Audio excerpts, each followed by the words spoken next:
to be your MC once again. I am a 46-year-old bald male. I'm wearing a blue suit at this moment. I have blue eyes and I'm about 5'6" or so. My pronouns are he and him.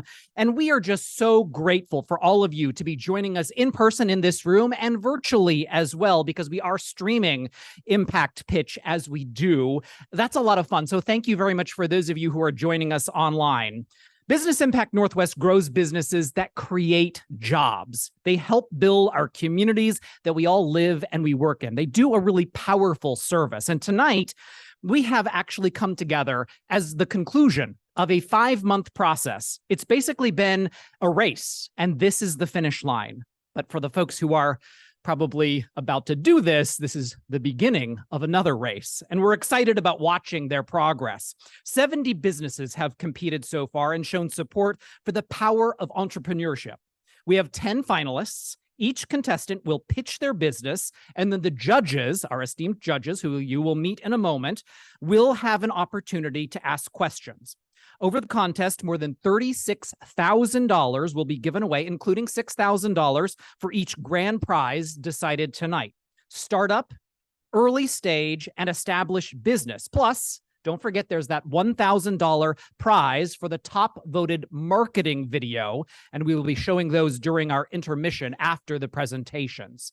The winners, of course, will be announced right here tonight, so you get to see this conclusion after the live pitches. Now, we do want to remind everyone here in the building and at home that you can always support Business Impact Northwest's mission. So let's take a look at that if we can. We have donation signs with QR codes around this venue, but if you are watching at home, you can see it right there. There's the Scan Me code, the QR code. Go ahead and scan that using your phone if you'd like to support the Business Impact Northwest folks. And finally, if you could just take a second, locate your mobile phone and turn it off, or at least turn it on silent for us so that we're not having to fight any of those things this evening. All right.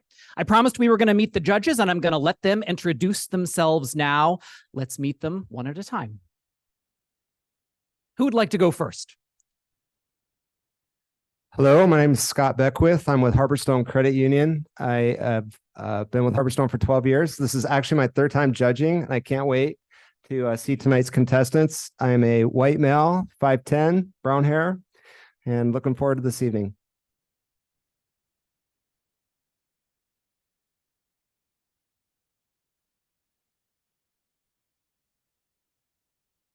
Hello, I'm Kristen. I'm the president of Urban Craft Uprising. I'm not going to say my age, but I have brown hair, somewhat gray hair, and I'm wearing all black and have glasses.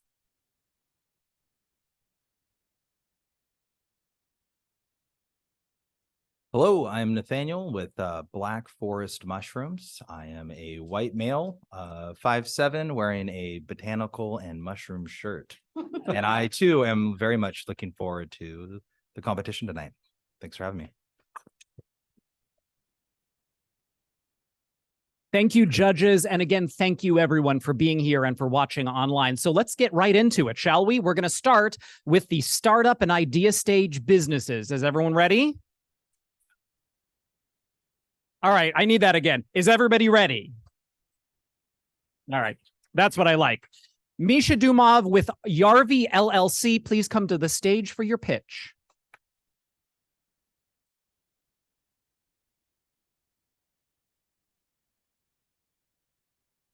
Oh, hey there. My name is Misha Dumov, and I'm the founder of Yarvi.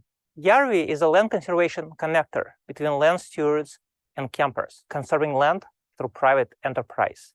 I wanted to find a way to incentivize landowners to not sell their land to developers. And I thought that setting up minimum impact campsites like this one creates a revenue stream for landowners that is an alternative to selling it to a developer. We provide a tent, a bed, there is a kitchenette area with a composting toilet.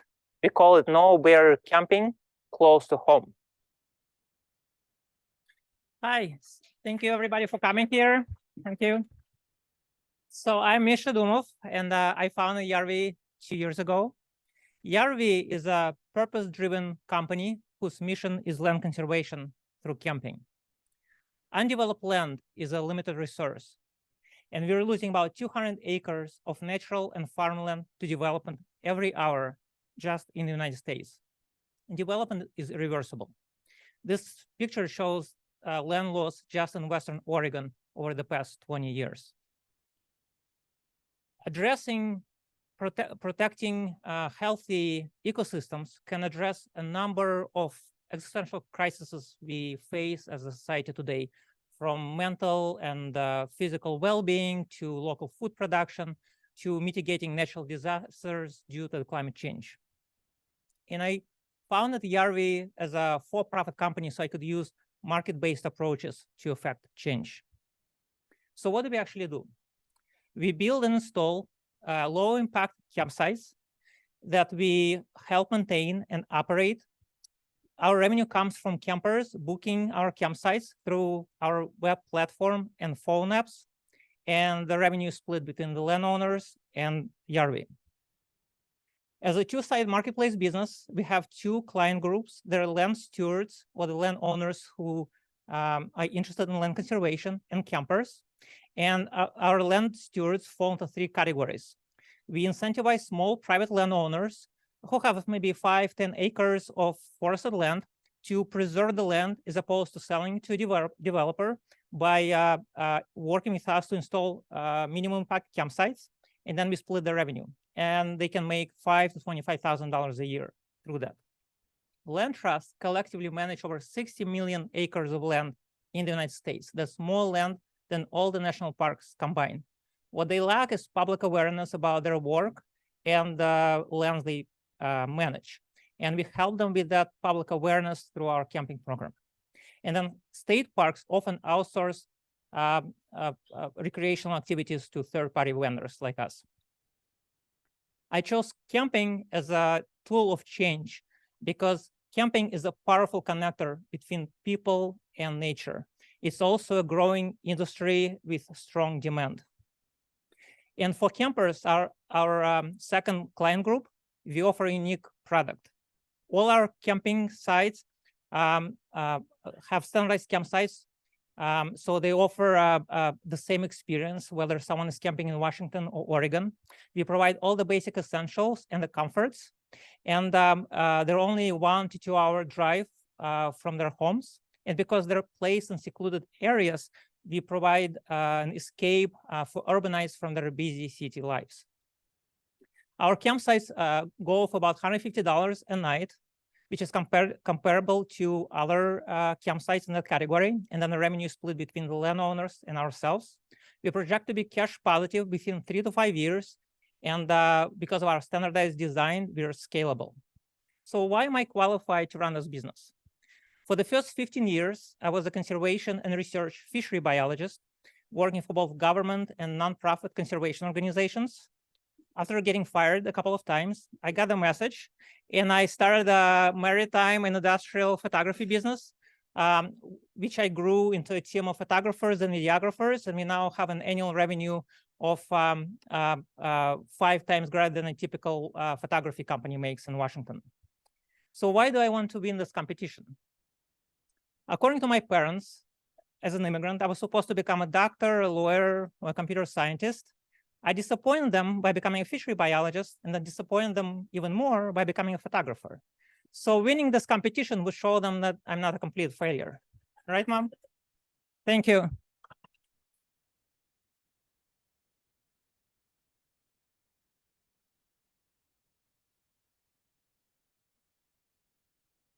Thank you, Yarvi. That was very informative. I do have a question about the marketability of the campsites. One, how do you spread your word to the masses?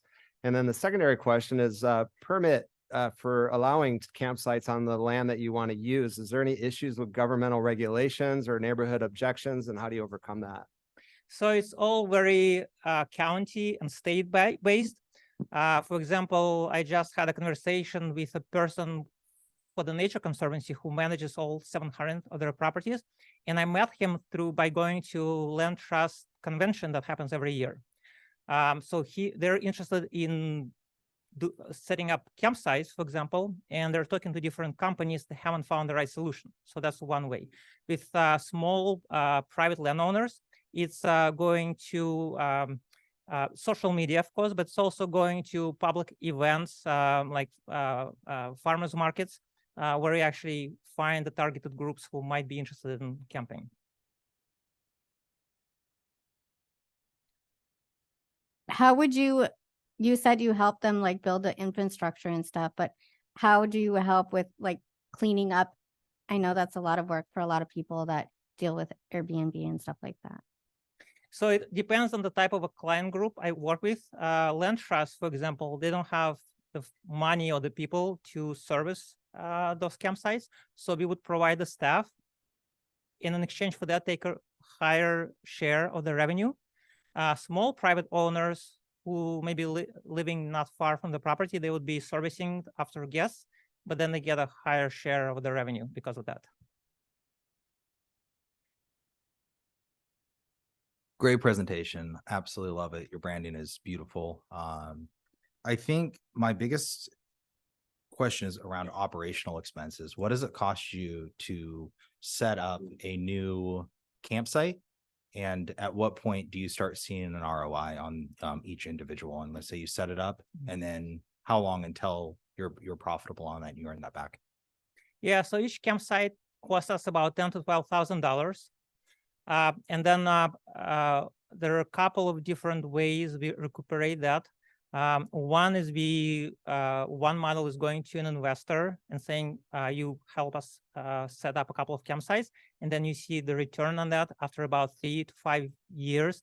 Usually each campsite, also depending on the client type, whether they're private owners or land trusts, we will see a return in between 2 to 4 years, where the campsite is paid off, and then we see the profits coming in.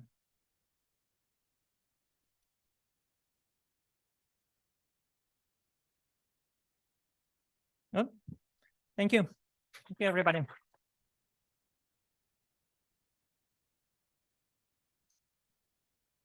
Thank you again, Misha Dumov with Yarvi. Now let's welcome Takia Ward with T-Dub Customs to the stage for her presentation.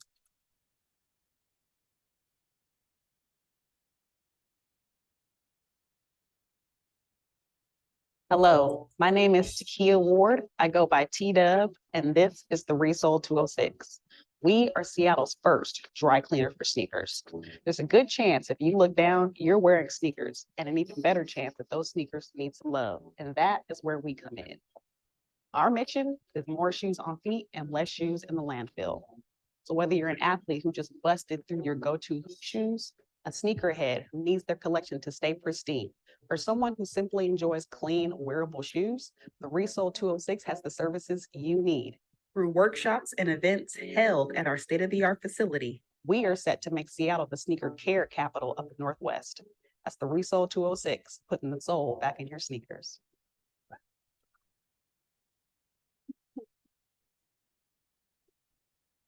Wow, this is great. Hello, my name is Takia Ward. I am a Black woman with a black tapered afro. I'm wearing a black overshirt, gray undershirt, black pants, and custom sneakers. Thank you.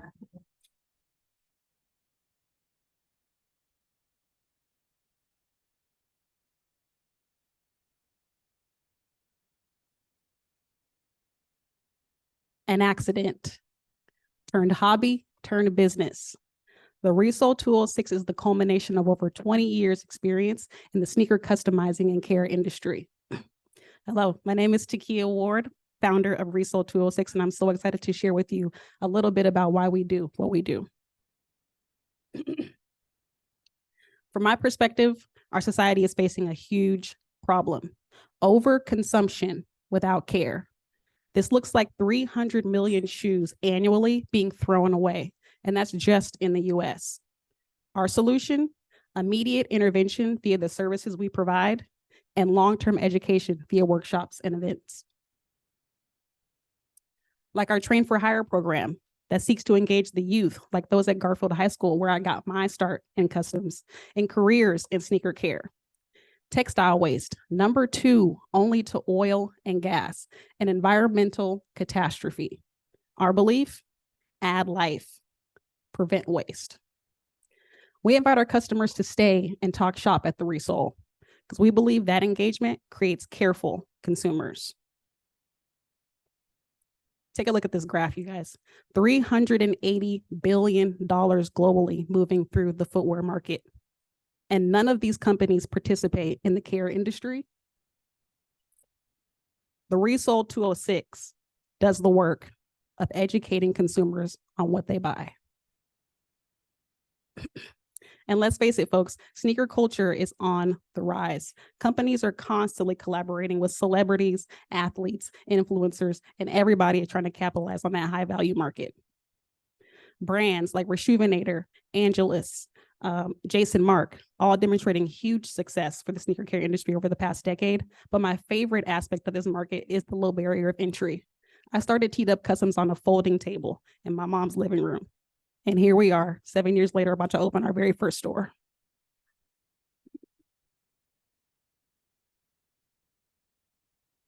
So how does the Resole capture this market? We do it through our business model and services. We are an all-encompassing business, a one-stop shop for sneaker care. This allows us to provide the best possible service to our customers to ensure that whatever they need, we have them covered. The purpose of a dry cleaner for sneakers is sustainability. From our products to our process, we protect the environment and hope that, sorry, apologies. I didn't almost got it.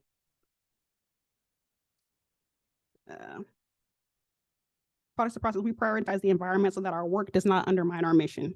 We specialize in cleaning, restoring, and customizing and offer a multi-tiered pricing structure for our customers. Our basic service, for example, takes about 15 minutes to complete. It only costs us $6, including labor, and it only costs our customer $25. With that margin, we hope to see the growth that we want in the first few years. Growth that we predict will scale upward, provided we're able to fine-tune our operations and add services and machinery when needed. But proper resourcing is going to be a key component for us scaling in the first few years. And with the funding from this competition, I plan to invest in our operation and begin building our team. And we hope to set the tone by paying a livable Seattle wage to our workers. I'm an army of one for now, but this army has managed to accrue over $150,000 in grant funding thus far.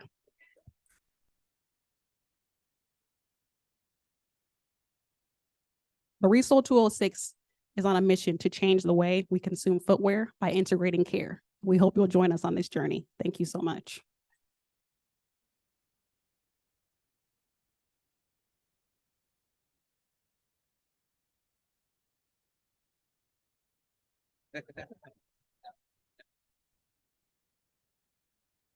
You obviously have a lot of passion and your pitch was awesome. Thank you. How do you know about your customer base? Like, are they here? Who are your customers? How do you reach new customers that don't know about you yet? We do a lot of in-person events. We actually have our storefront somewhat up and running currently. So I've been hosting soft openings in the space. I've been on the market scene since I started my business in 2016, getting the word out over the past 6-7 years. So everybody that, knows of the Resole, or at least knows of T-Dub, is very excited for this next part of our venture. Well, clearly you have grit. Thank you. As far as like leadership, obviously one woman show. Yes. I was there before. I feel your pain. What other credentials do you think are going to make you a successful entrepreneur specifically in this business?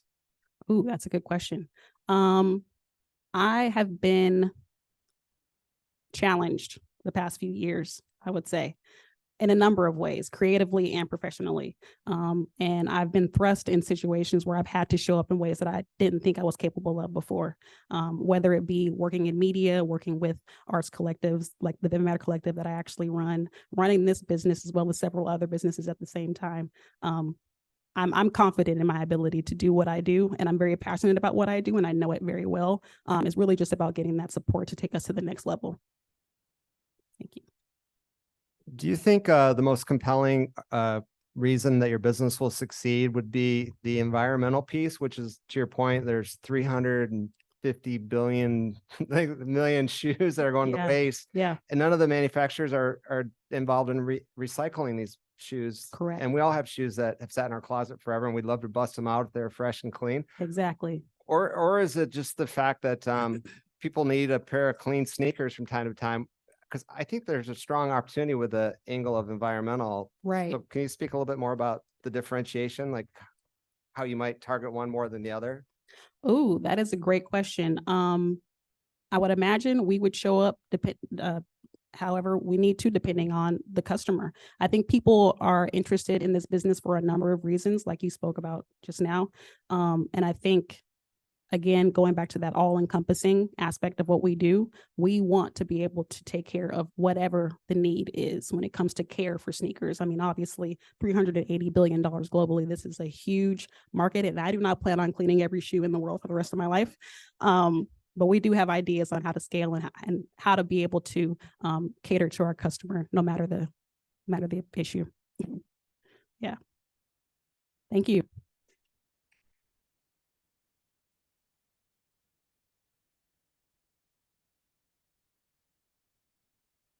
Takia Ward with T-Dub Customs, thank you very much. Now we'd like to welcome to the stage Rehab Al-Shamiri with Kashari from Cairo. Welcome to the stage.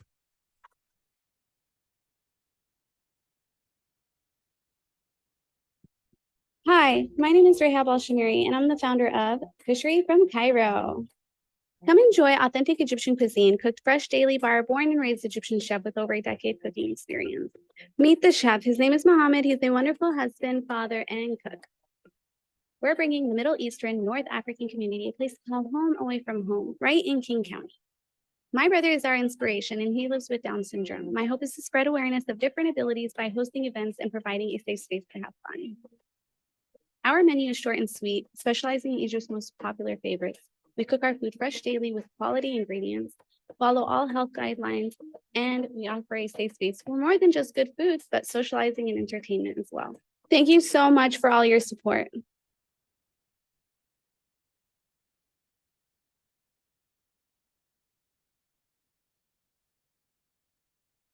Hi, I'm a 5-foot brown woman wearing a black Muslim head covering, a maroon suit, and black heels. I'm Rehab Al-Shamiri, pitching Kashari from Cairo. In 2019, I took a trip to Egypt and got to enjoy so much kashari, one of Egypt's most popular dishes. It's a mix of rice, pasta, vermicelli, lentils, chickpeas, topped with a zesty tomato sauce and fried onions, served with a vinaigrette and a hot sauce on the side. Super delicious and nutritious. And as I sat there enjoying this meal, admiring the decor and vibing with the music, I thought, if only I can bring this beautiful experience back with me, because I knew I'd miss it so much when I got back. And I did.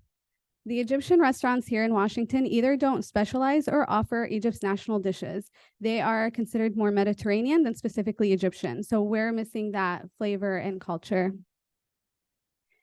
Our customer segment is the Middle Eastern North African communities in SeaTac, Washington. All genders, religions, marital statuses, employed between the ages of 20 and 70 years old. SeaTac is one of the top most diverse cities and has a very large Middle Eastern and North African community. And based off of research, about 20% of our customer segment is in the area, and that's a conservative statement. Our value proposition is authentic Egyptian cuisine cooked fresh daily using quality ingredients by our experienced chef. During my trip, I met Mohammed. He was managing a juice bar seasonally at the time, while also working in a kitchen cooking the same foods on our menu. Fast forward to now, we're married. He's been in the US for about 1.5 years now. And like many in the community, he misses Egypt so much. So when I proposed this idea to him, he was completely on board with bringing my vision to life. He's from Egypt. I'm from Yemen. He's always had a passion for cooking. There he is at his first official restaurant job at 15 years old. And I've always had a passion for food. I graduated from the University of Arizona with a bachelor's in nutritional sciences. I have a background in customer service and sales. And through working multiple jobs over the years, I've gained the skills needed to successfully manage front of the house, which would be my role in the business. And he'd be managing back of the house as the executive chef. So we plan to reach our customer segment primarily through word of mouth and flyers at get-together, places of worship, and events. my family is very involved in the community and has already gone out there and got some great feedback on our food in the plan. So the community is excited. But from calculating important KPIs, I got these numbers for our yearly revenue projections: 940,000 for year 1, 987,000 for year 2, and we hit that $1 million mark on year 3. That's about a 5% yearly growth. The food industry is a huge market. There are some concerns for restaurant owners with cost of food going up. Our menu, however, is heavily plant-based dry ingredients, so we're able to keep the costs down and the waste low, even after calculating in all the other expenses. Location is crucial. We recently took an interest in a spot in SeaTech that needs $150,000 in renovations. We do plan to take out a loan, and we expect to pay that back by year 3. Our impact: we would support local agriculture and the economy by sourcing from local farms and creating jobs. We would satisfy the craving for authentic Egyptian food. We'd educate the community on different abilities through the events we host in honor of my brother and many others. We'd provide a sense of back home and a safe place for the community. And we'd empower by providing talented people in our community a place to perform or display their artwork. I should win this competition because the prize money would make a huge impact, not only on my life, but the lives of many others as well, by going towards startup costs. From my family to you all, thank you so much for all your support.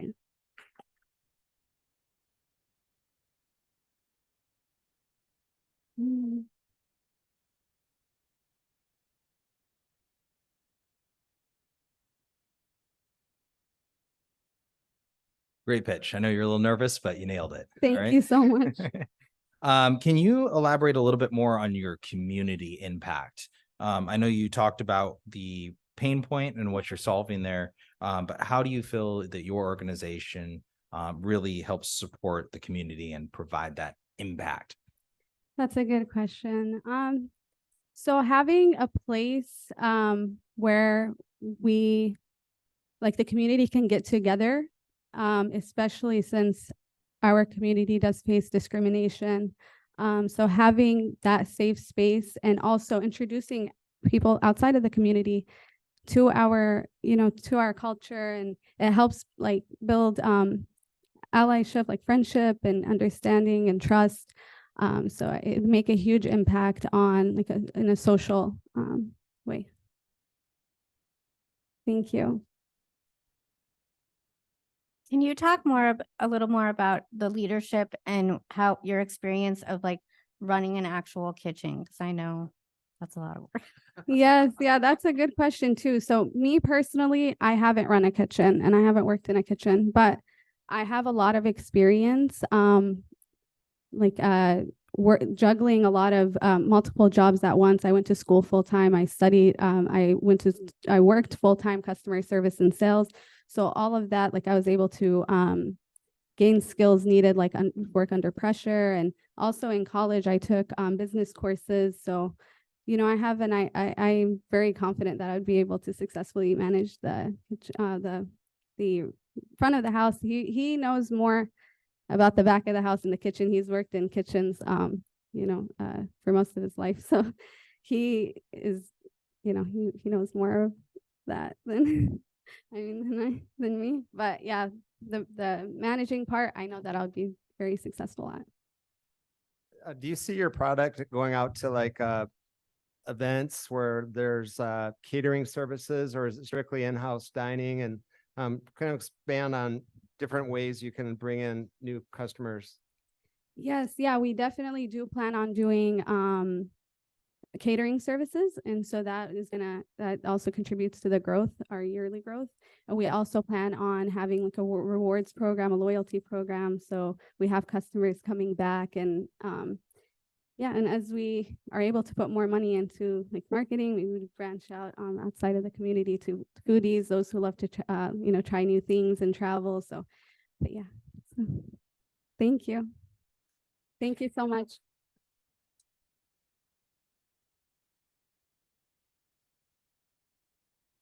Rahab Al-Shamiri with Kashari from Cairo. And that is the end of the first part of this amazing evening. That was the startup idea stage. Let's give all three of the competing businesses one more round of applause.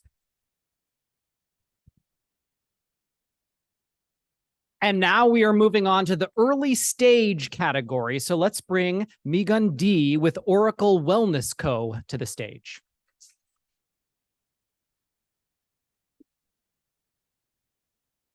Have you ever been too high? Are you ready to feel a sense of calmness, less anxious, and more in control of your elevation? Introducing Green Out, a revolutionary THC antagonist. Reclaim your elevation experience in 15 to 45 minutes. Currently, there are no medical treatments for greening out. Greening out is the experience of nausea, unease from THC-derived cannabis. The recommended dose is 2.5 milligrams THC. Green Out is sugarless, vegan, and all natural. Control your elevation experience. Safe for humans and our furry friends. Our packaging offers a self-guided audio body check and meditation, child-resistant packaging. With Green Out, the future is green.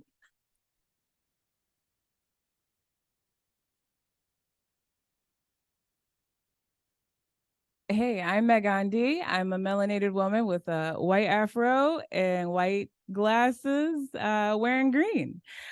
So my question to my audience, have you ever been too high?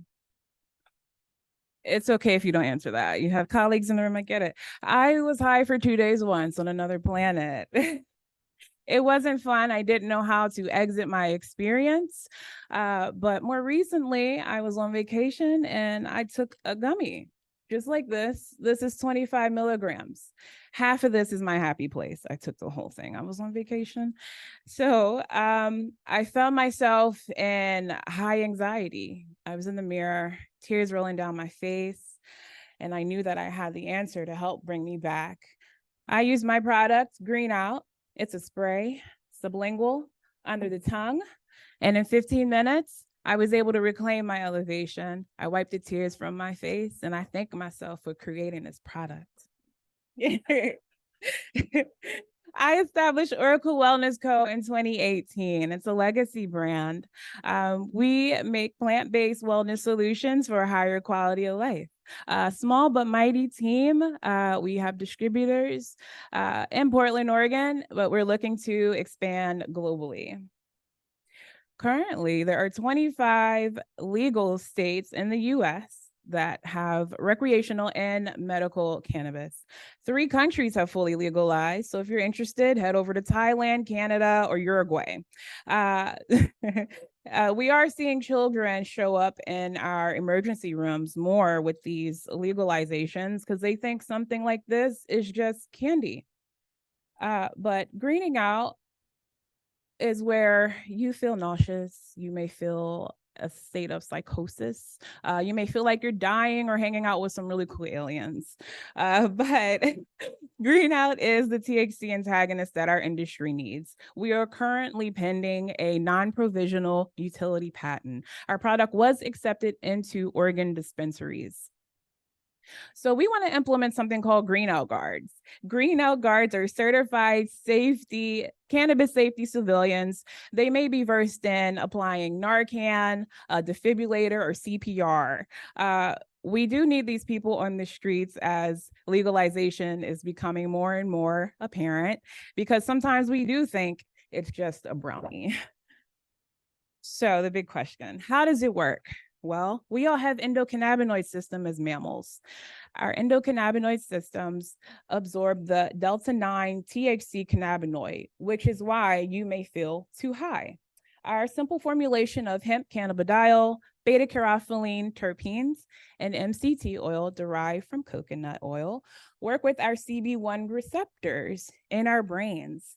So when our product is sprayed under your tongue, you'll begin to feel the delta-9 THC neutralize. Within 15 to 45 minutes, you can reclaim your elevated experience. We're targeting women, millennials, 23 to 38.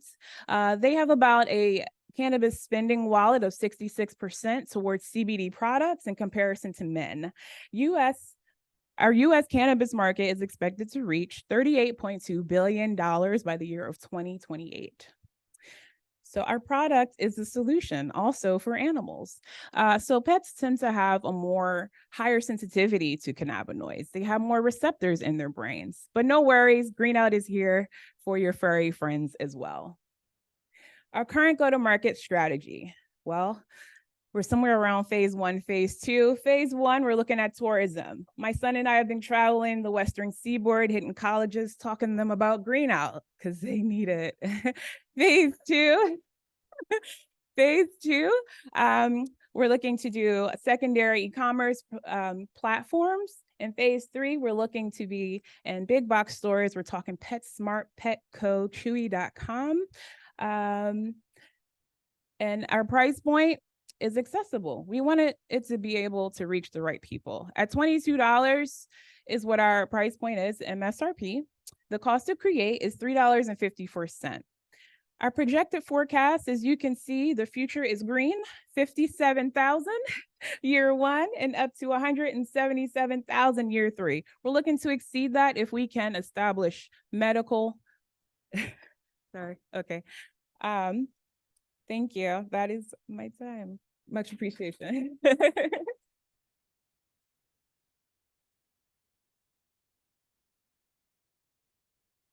Well, you're definitely the funnest presentation. I think we could all have a little laugh about either somebody else's experience. Let's put it that way. Yeah. Thank you. Yeah.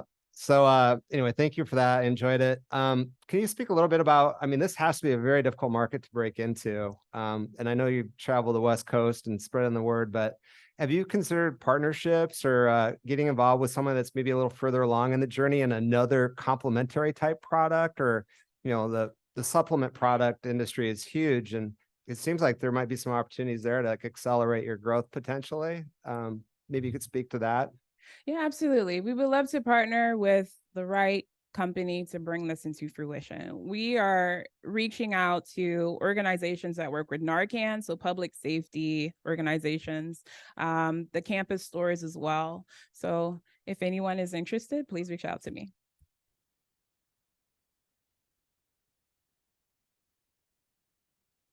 All right, I know you got cut off right there towards the end, so I'm going to throw this out here for you. Leadership team.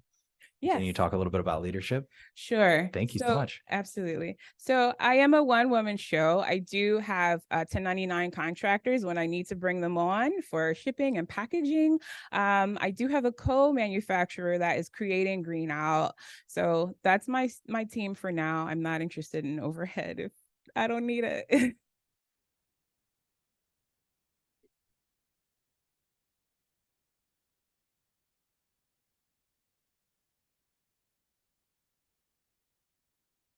All right, I'm gonna follow up with that question I asked earlier. So you are a one-person show. Obviously, you've got tons of energy and passion for what you're doing. Thank you. Just give us a little bit of an insight of like what you consider to be like your biggest challenges at this point. Like, what is it that you wake up in the middle of the night like, oh my gosh, how am I gonna resolve this? What are some of those things? Absolutely. Yeah. So education is a huge part when it comes to cannabis and dosage. So that's definitely a challenge in figuring out how to access our market and making sure that they know that this product does in fact exist. We are seeing that our product works with Adderall and psilocybin mushrooms, which opens up a whole nother door. So we're seeking funding for support in bringing the full potential of Green Out to market. I guess I'll ask just from the beginning, outside of getting high for 2 days. Yeah. What really made you want to do this in the first place? Oh, sure. So I've spoken to over hundreds of people who have experienced being uncomfortable in their elevation. I'm making content. It's called Have You Ever Been Too High? And people are confessing, to having these negative experiences. But I wanted to help people not be in that state. When you are in that state, it's scary. It can be detrimental, So I want to make sure that generations to come have understanding of cannabis as medicine and respect it as such. Thank you.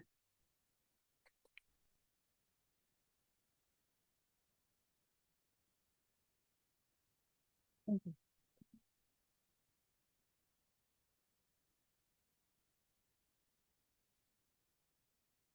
Megan D. with Oracle Wellness Co. Now let's bring Stephanie Torres and Stephanie Manning with Coast to Coast Sustainable Solutions to the stage for their presentation.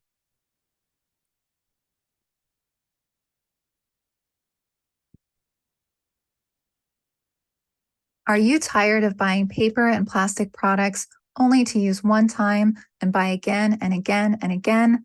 Single-use products affect our pockets, our planet, and innocent life. At Coast to Coast Sustainables, we care about taking care of the environment and saving money. This kickstarted the creation of everyday, simple-to-use, sustainable products, helping you save money and the planet.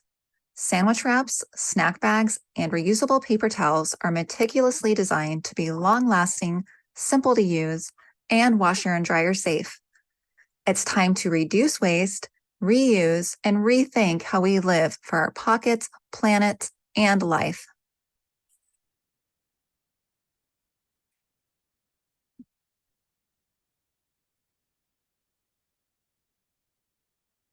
Hi, my name is Stephanie Manning. I'm a Caucasian female with curly brown hair, wearing a white shirt and black pants.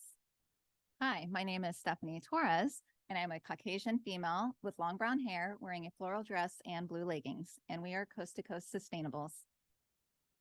Our 20 years combined experience includes a business degree, owning and managing other profitable businesses, and after being tired of wasting money on wasteful products, doing something about it. Single-use plastics and paper are a major source of pollution, some taking hundreds of years to decompose. The harsh reality is that Americans waste 3,000 tons of paper towels a day, requiring up to 51,000 trees just to produce. This emits more greenhouse gases than many other paper products, releasing methane, which is 23 times more potent than CO2, contributing to climate change. Plastic is wreaking havoc not only on our land, but in our oceans as well, killing 100,000 mammals annually just from ingesting the plastics that we humans use daily. This is why we began creating simple solutions to single-use waste.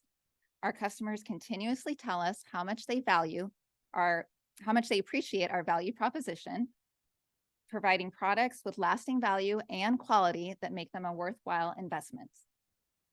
Over our 3 years in business, our method of sales has concluded that our target market is 70% female, ages 30 to 50, who prioritize sustainable living, and other key customer segments include millennials and Gen Z, who are aware and informed of environmental issues.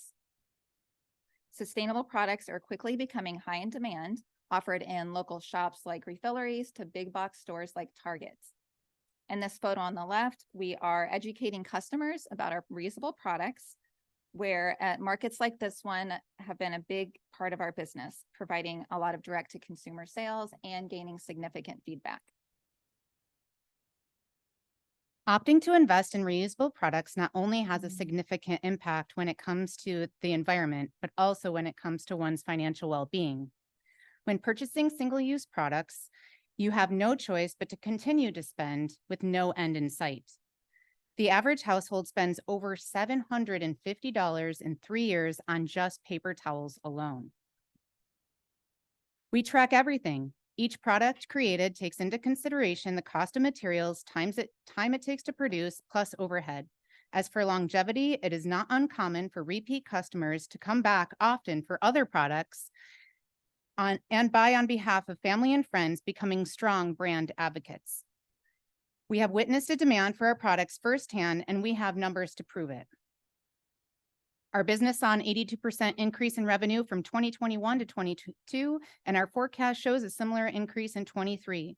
As you can see in our 3-year projections, we will continue to see an increase in revenue with a 50% increase in year 2, and with added space, equipment, and employees, 100% increase in year 3. Coast to Coast Sustainables makes having an impact on our community a priority. With a grant from Impact Pitch, we plan to put 2 months down on a space, bring in additional equipment to help streamline production, and create local jobs here in Washington State. After attending a job fair at our local university, Western Washington, we knew that there was no other place that we wanted to start our hiring. Our market strategy includes adding more in-person markets, hiring someone to improve our SEO for increased online sales, and signing up for FAIR to expand our brand through wholesale. Sorry. We began this journey 20 years ago, and we are still rocking it. To summarize, we are unstoppable, and this grant will help us create an impact sooner on our pockets and our planet. Thank you.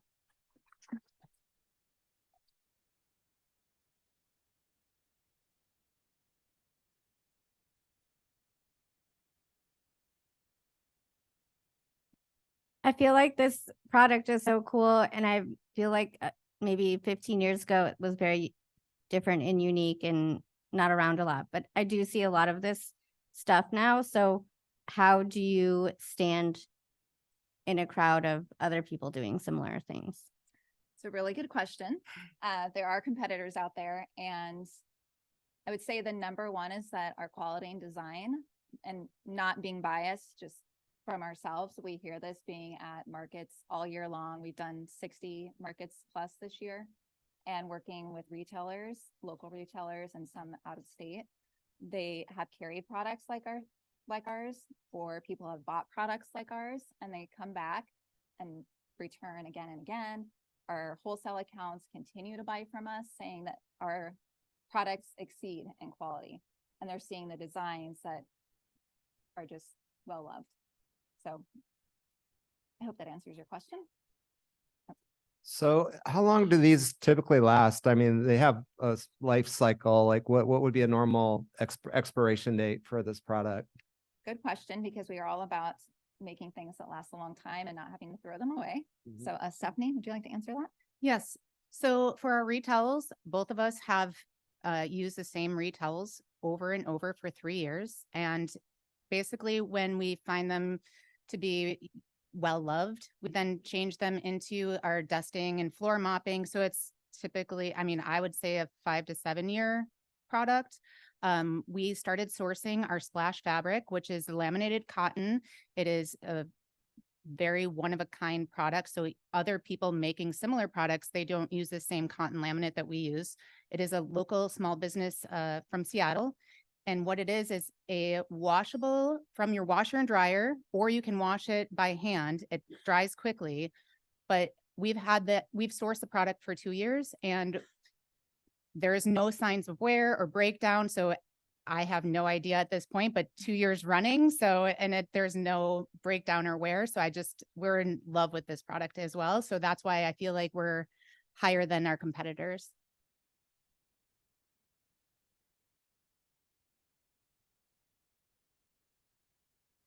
Can you expand on your market strategy to capture your market? Obviously, going to a farmer's market, believe me, I understand farmers markets, as well as, saying SEO. Can you give me a little bit more meat and potatoes to that plan? Just a little bit more. Yeah, absolutely. Thanks. Good question. So the markets have really put our name out there. We're starting to get recognized in our community and actually in different communities throughout Washington. So that was kind of our plan for the first couple of years, hit up as many markets as we can get to, show people in person, educate them about the product, how it works, how it can last, how you can replace the single-use items, because there's a lot of education in it as well. And working with wholesale accounts. So we're working on building our name that way, and then moving into our website and online sales. So we have FAIR, which is a wholesale account that goes to, I think, 50, 60,000 retailers. So that's an option as well. And then SEO, using some of the grant money to hire somebody to help improve SEO on our website in order to continue the sales with that as well. Yeah. Thanks.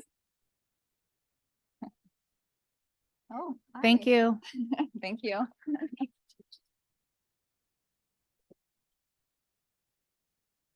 Stephanie Manning and Stephanie Torres with Coast to Coast Sustainable Solutions. Now let's call Dominique Garcia with Solid Foundation Childcare LLC to the stage for pitch.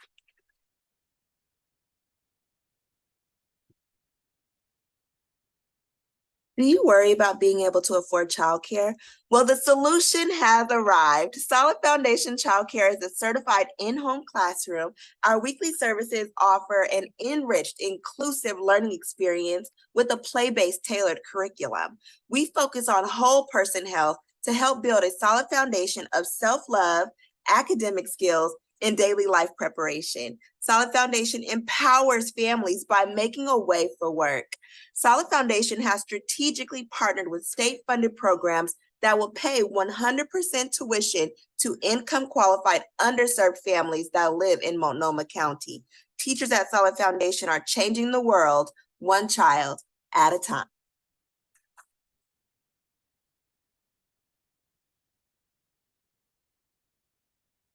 Thank you. My name is Dominique Garcia, and I'm a Black woman wearing a black suit with braids and a lime green shirt.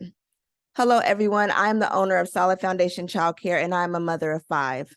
I have felt the hardship of childcare firsthand when my daughters lost employment-related daycare after I received a 75-cent raise. Thank you. The truth is, childcare is too expensive for most families, and Portland is reported to be a childcare desert. BIPOC families in Oregon pay nearly 57% of their income to cover childcare costs. This is forcing families to choose between career or childcare. Currently, there are over 19,000 preschoolers in Multnomah County, and our students are struggling. 1 out of 50 students know how to read sight words by the time they go to school. Our children need help. State leaders agree. Early education through child care services is essential in the community and vital for the economy. The great news is legislators have backed this knowledge with funding. In 2019, I served on a committee in an effort to put universal preschool on the 2020 ballot. This radical change was met with overwhelming support for voters, which led to funding for Preschool for All. Solid Foundation strategically partners with state-funded programs to advertise and actively place children in our program. This solves the problem of the rising childcare costs, and it also solves the problem of upfront yearly payments for my Solid Foundation model. Solid Foundation Childcare, we are in-home preschool, and we serve underserved families in Multnomah County. We partner with parents to create a tailored curriculum for each student and provide one-on-one support. We have a strong reading focus and a play-based curriculum. Our classroom is designed for the student to thrive. We focus on real-world connections and intentionally partner with community leaders to advance our students. We care about quality over quantity. This makes the Solid Foundation model stand out from our competitors. The next 3 years are promising. Solid Foundation has 4 streams of revenue. We are contracted with Preschool Promise for the next 2 years and on track to be a pilot site and expand with Preschool for All. Our expenses are 23% of our revenue, and we have stable clients. Judges, the impact will go back into the community to hire local BIPOC entrepreneurs that help in trauma-informed yoga services. And also it will secure a contract with Grow Portland. Grow Portland offers curriculum-based science and also grow gardening experiences one-on-one with children. I am the lead teacher, and my husband serves as quality assurance and school chef. I have over 2 decades of experience supporting children as a volunteer and community advocate. My background is in leadership development, operational management, and policy change. My goal is to create a path for parents to become in-home childcare providers so they can build a solid foundation through entrepreneurship and serve as a bridge in the community. Let's do life together and build a solid foundation. Thank you.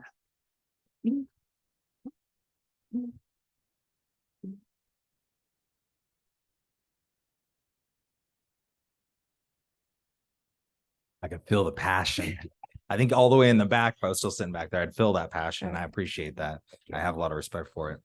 As far as like growing this business, just like a restaurant business, like you have one chef that it's huddled around. It's very hard to open new locations and train those individuals.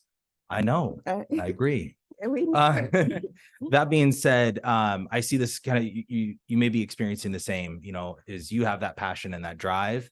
How do you scale and duplicate yourself to Okay. ensure that the business isn't revolved around you and working you versus you working your business? Okay, thank you for saying that. And thank you for your question. So now is the time. There at childcare, there is deserts in Seattle and in Vegas and all over Nevada, really, California, and in Oregon. Portland is considered a childcare desert. And a lot of funding is going into this. Right now, we have Preschool Promise, which is a new program in Portland. And this is also Preschool for All is providing a way for childcare and for childcare providers. And so with these partnerships, it helps to open up new locations. They offer coaches through the Pathways program. They offer one-on-one guidance to open new locations. My goal is to work with the parents that are in my program and help for them to partner with me. And we can also open another location together. So you said currently it's in your home? Yes. And so how many children do you serve? I'm licensed for 16, and I would like to answer the other question as well with yours. Yeah. And so currently I am licensed for 16 children, but purposely we serve 8 children so that way we can give that quality. And right now there are funding available to open new locations because we need providers in the community. And I would serve as a community leader to train them as well. So do you envision this in like a more like a building space, like a daycare or childcare daycare space? No, my plan is to next year we will open up another location in a home, and we will still have the location we have now with 8 students, and a parent will take over the entire building. It's 3 floors, and where I live now. The first floor is dedicated to the classroom. And so the new location will serve 16 children there. And then we will partner with community leaders like Grow Portland to help enrich our curriculum and serve as staff. So it will not fall all on me, and we'll partner with the parents as well. The startup costs for a daycare center or in-home daycare center to have the educational materials, to have the playground equipment, the things that stimulate children and make it a fun experience. Yes. Are there any barriers to that, to get to that kind of baseline level of service with materials and equipment type stuff? And how do you address that? Thank you. Solid Foundation started with a stabilization grant, 100%, and that opened us up and sustained us for 2 years.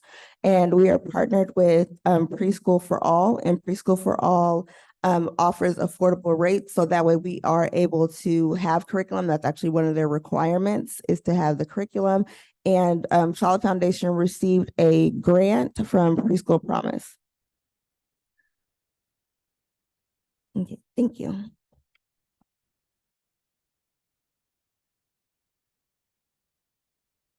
Dominique Garcia with Solid Foundation Childcare LLC. Now let's welcome Tony Wilson with Papa Tony's Hot Sauce LLC to the podium.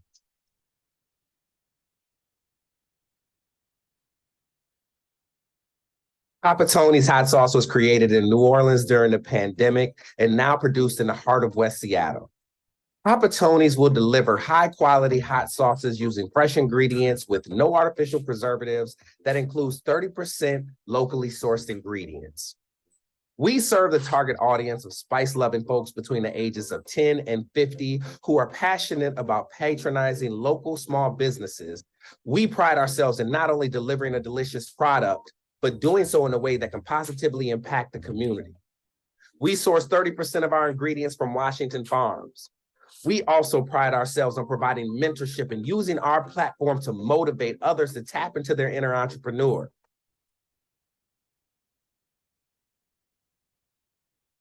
How y'all doing?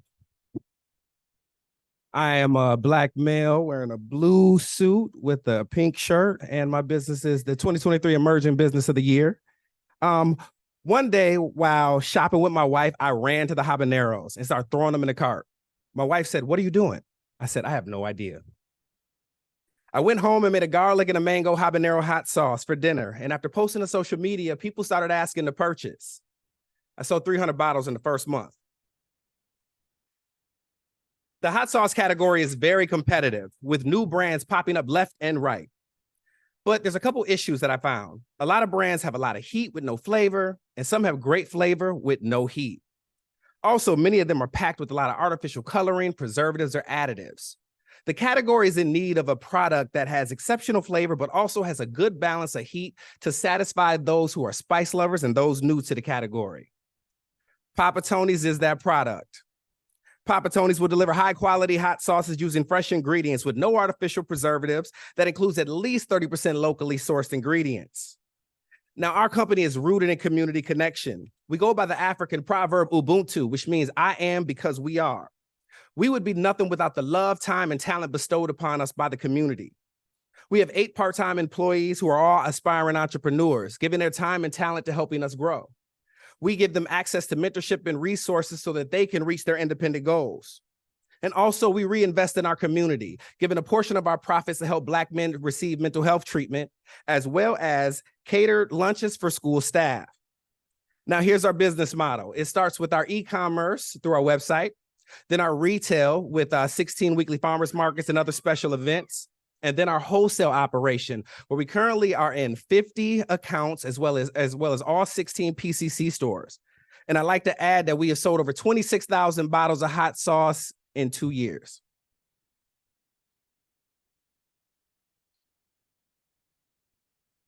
Here's our marketing strategy.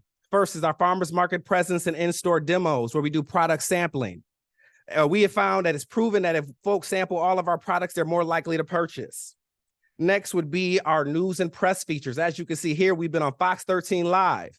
We've also been on King 5 Evening, Seattle Refined, Seattle Met, and even Pittsburgh Today Live. Third would be our Spicy Influencers campaign, where we collaborate with social media influencers to create content to advertise on their platforms. And last would be our quarterly seasonal products that we roll out to bring in new customers and entice our old customers. Now, we understand that the category is very competitive, but we use these three things to be able to combat that. First, product placement in untapped markets. We have found a lot of success being able to go to new market and creating new market opportunities, sometimes as far as 2 to 4 hours outside of Seattle, where we go to introduce folks to our products. Second, market channel diversification. We don't just stay in one lane. You can find us in restaurants, grocery stores, bars, and even gift shops. Third, brand personalization. We show up. We are at every event with boots on the ground, meeting with folks, connecting and building community. You're not just getting a product with us. You are getting the Papa Tony's experience. You can take a look at our financial projections. I'd like to add that in the 2 years of business, we have been bootstrapping and have remained profitable the entire time. Now meet my dream team. You have myself with 10 years of management and marketing experience, Sasha Lardy with 10 years of experience in the food industry, and Marilyn McIntyre with 20 years of management experience, and then Alex Satkoff with 5 years of farmers market and food production experience. And why you should pick us? We are growing and growing fast, and we plan to use these funds to cover the cost of the printing for our new 5-pack variety packaging. See, we have a lot of holiday markets coming up, and we plan to use this to entice people to buy the whole bundle instead of just 1 to 2 bottles, which will increase our average sale and our overall revenue. I'd like to thank y'all so much for your time. I am Tony Wilson, and this is Papa Tony's Hot Sauce.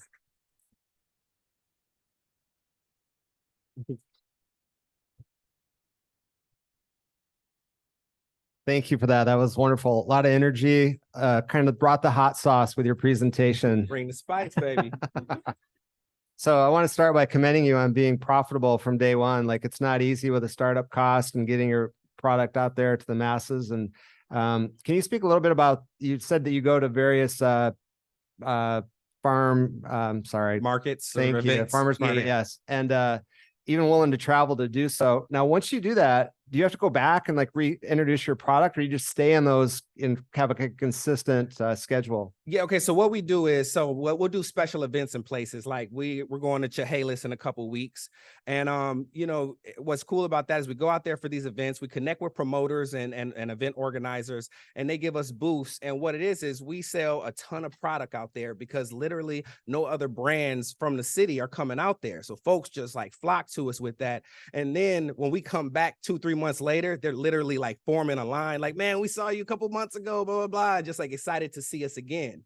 You know what I mean? So it's just not every week, not every month, but definitely coming back every 3 to 6 months and touching those people again. Hi, Tony. Hey.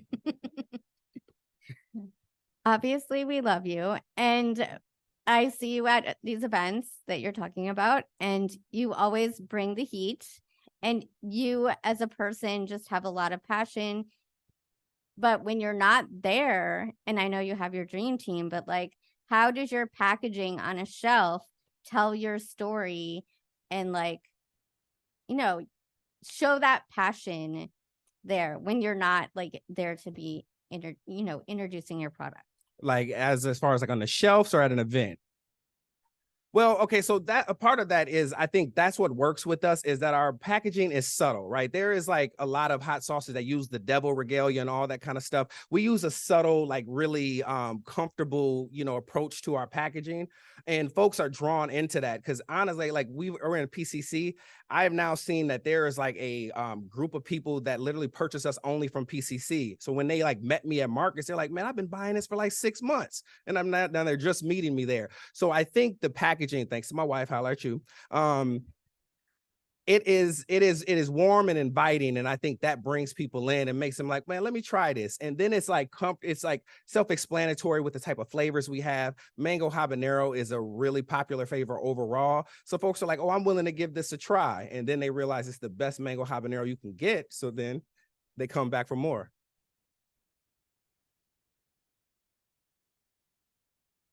Yeah, you really bring the spice. As far as community impact, I just want to give you another opportunity to expand a little bit more on that, as you hit some really big points very, very quickly with that heat. Yes. So if you could come back and have a more subtle heat and explain that a little more, I'd appreciate it. So it's important to us to basically patronize local businesses as well. We built a lot of relationships with farmers where we get a lot of our local ingredients from there. As far as like our packaging and printing needs, we do that as well. We've got our last year, our Christmas gift box was these wooden gift box, and I had a retired Army veteran. He actually made all those. So it's really just about putting the money into the right places and circling that money around. You know what I mean? We really are an ecosystem of our own. So that's an important to me to put the money in the right places. So as far as that, and then also with the other stuff is just making sure that like I'm doing my my work within the social services and social justice. So we do take, some of our profits, and we help people, especially Black men, with copay so that they can receive mental health services and things like that. Because that's something I'm very passionate about, is making sure that if I'm going to have a business that's for profit and it's going to be successful, I'm also going to be making sure that I'm giving back and helping folks. Absolutely love that. That's it. All right. Thank y'all.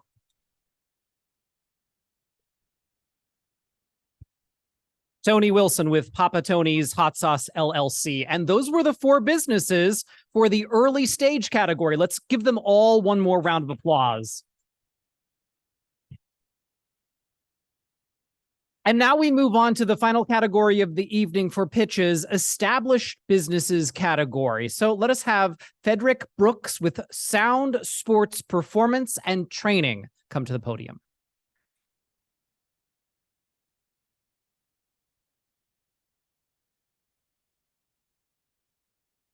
Looking for a clean, safe, and community-focused fitness facility with a staff that's highly educated in the art of strength and conditioning? Stand by. Previously on Ready to Die.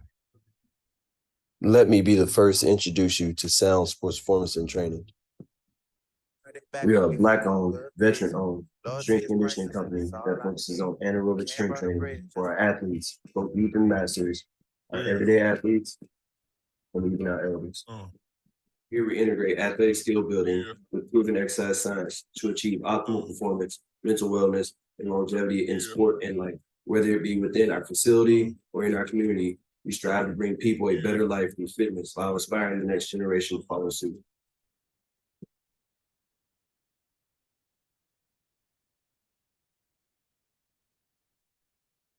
Good evening. My name is Frederick Brooks. I'm a beautifully melanated Black man with luscious locks in my hair, wearing a black and red t-shirt, black joggers, and red tennis shoes. It's no secret. Fitness facilities are a dime a dozen, from big box, boutique, to boot camp.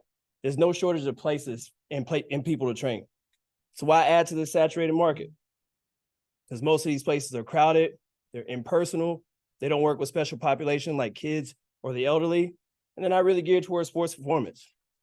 Fun fact for you though, did you know that in 2020, the CDC reported that 54% of kids ages 6 to 17 participated in sports?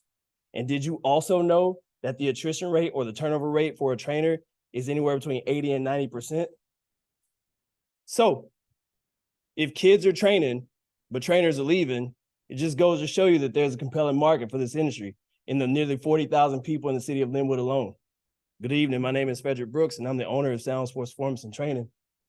As a Marine who's been formally educated in exercise science, I have a master's degree in kinesiology, and I'm also a certified strength and conditioning coach with distinction with the National Strength and Conditioning Association.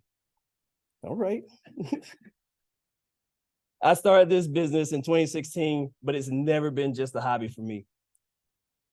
Since then, my business has been battle tested in combat and through COVID. And I believe that these experiences have made me a practitioner, an educator, and a mentor in the fitness industry. So what exactly makes Sound Sports Performance different? We believe that our mission, our business model, and our culture is what sets us apart.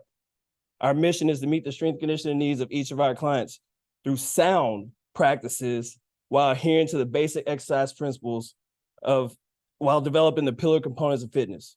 Our business model is simple. We are a private facility that has no enrollment fees and no membership fees, that offers semi-private and personal training sessions. We combine exercise science with sport and exercise psychology to create a unique culture here at Sound Sports Performance, something we like to call l'esprit de corps. Every coach needs a team, and I got the best one around. The picture on the left in the center is Austin Dollett, one of my first coaches. He's getting his bachelor's degree in exercise science. The picture in the middle is my firstborn child. That's my son, Quentin Brooks, 15 years old, avid cross-country track athlete, and taking business classes at Bothell High School. And the two lovely ladies on the right-hand side, they're just paid with unconditional love and the occasional pack of bubblegum. My daughter, Kalena, is 9 years old with a strong entrepreneurial mindset, and my partner, Trista Paleo, it helps with the back-end things like social media. Our special population programs are the programs that tailor toward the kids and the elderly. So our special population programs range between $300 and $440 per month, but the bulk of our revenue actually comes from our everyday athletes. Depending on the usage, price per session is anywhere between $55 and $110 a session. Because we're a service industry, we don't really provide a lot of products, so we don't have any variable expenses. So our fixed expenses will be things like our brick and mortar facility rent, mortgage, utilities, and marketing and payroll. We are active on all social media platforms to include Instagram, Facebook, TikTok, but our referrals and our word of mouth is what bring us most of our clients. As we move into a larger space, we're currently in 2 LOIs right now negotiating a larger space. As we move into a larger space, we'll be able to offer different services like open gym and more small group training. And we project in the next 3 to 5 years, we'll be well over that 300,000 mark. As I said, as much of a for-profit business we're here for the people. Whether it be health and fitness fairs in-home or in the community, having a place for local Black artists to paint their murals on our walls, or a safe space for new trainers to perfect and craft their craft. We're here a place where people can heal, build, and grow together. Thank you.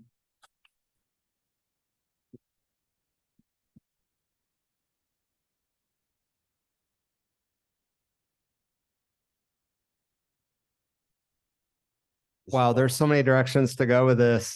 First, excellent presentation. When you have your first visit with a client, is it meant to be like, okay, what are your needs? How can I help you? What are your goals? And then you go from there. And then that's like part one. And then do you offer any kind of group classes where you have like 10 seniors there at the same time and you do a similar fitness type program? Yes, that's a great question. So every one of our training programs start off with an initial consultation where we actually bring the people in and talk to them about specifically what their goals are, what they're trying to accomplish, what they've done in the past, their exercise history, any medical history. And then from there, we actually go through a series of different things to figure out exactly where their starting point is. So we're not going in blind on any of these things. Everything is based off of exercise science and an actual regimented program, but it's all based off of their goals. The nice thing about it is it may be 3 people in the gym at the same time. It might be 1. So we do offer those semi-private type of trainings where the price point is a little bit lower versus one-on-one training. So if you want me for a whole hour by yourself, it's going to cost you. And so we do offer a couple of those also group training classes. For the seniors, it's Tuesdays and Thursdays at 11:30. Our OGs, our oldest client is 82. She kicks ass and takes names, excuse my language, but love her to death. So. Can you talk about what your space looks now and how in your new space, like how does that look different? So our current space is 1,700 square feet. We have 2 big half racks that with bumper plates up to 45 pounds, a big open space in the middle to do more functional training. And it works well for about 6 to 8 people. However, if we get about 10 to 12 people, which is the reason why we're trying to move into a bigger space, it gets a little crowded. So resources get a little bit lost. So that's the whole main reason why we're trying to move into a bigger facility. Bigger facility means we can offer different services like open gym, more small group training where we have anywhere between 10 and 20 people training at the same time. And we can do a whole lot more sport specific things. Oh, I'm telling you, I can't wait. It's happening. So 2-part question. Would you say that you focus more so on like performance and athletes or more on kids and elderly? Because I heard you say both. So great question. I'm glad you asked that one. I train everybody like an athlete. So even our oldest individuals, and I know that sounds crazy, but our oldest individuals still played sports when they were younger. So like I said, my 82-year-old played basketball growing up. They like to be coached like a coach. And so we focus mostly on the coaching aspect. So that may be, I may have to take an athlete or an individual who's 55 with arthritis and pull them to the side and work a little bit different. Or I may have someone who actually loves to be in a group and compete against the next people. So the setting is always a little bit different. That's what's nice about that semi-private and that personal training. The setting is always different. It's whatever you customize it to be. And our programs actually work toward that, if that makes sense. Certainly does. The second part then is if you are doing that wide range of everyone from athletes to kids and elderly, you said that primarily your marketing is more on TikTok and social media, and you're on all different platforms. Typically, we're seeing more of that middle-aged group in between, say, kids and the elderly that are spending time on social media. What are you doing to capture those other sides of the market on either side? That's exactly what this funding would actually go toward. We're actually trying to put a lot more money into our print media. We've been approached a couple different places, either through print media from Edmonds Beacon to Mukilteo Beacon to Mill Creek Beacon. So some print media, running ads there. We are trying to actually do a lot more on Instagram and TikTok, because the funny thing is it used to be more adults were finding me first and then bringing their kids. And now the kids are finding me and bringing their parents. So that's a really nice thing where it's like, hey, it's a whole family ordeal. I literally have about 5 or 6 families that mother, son, daughter train with me. And it's just a nice thing because they go and they compare their results. They talk smack to each other on the way home. It's funny. Very cool. Thank you so much. Thank you.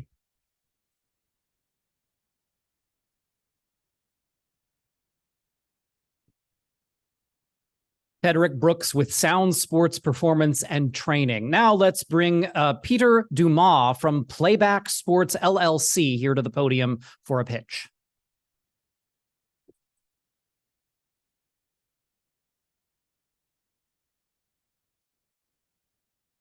Since 2010, Playback Sports has been reclaiming quality sports gear that might otherwise have gone to a landfill. and repurposing it to equip today's athletes to be their very best, upholding the cycle of sustainability by keeping the gear moving. Our pricing is typically 25 to 50% of what the retail price is for an item. We do this to give all who want to try a sport or outdoor activity the opportunity to do so, regardless of their financial status. Making gear affordable to families and providing access to sports for all athletes is the #1 goal for our family-owned small business. Playback Sports. Reduce, reuse, repeat.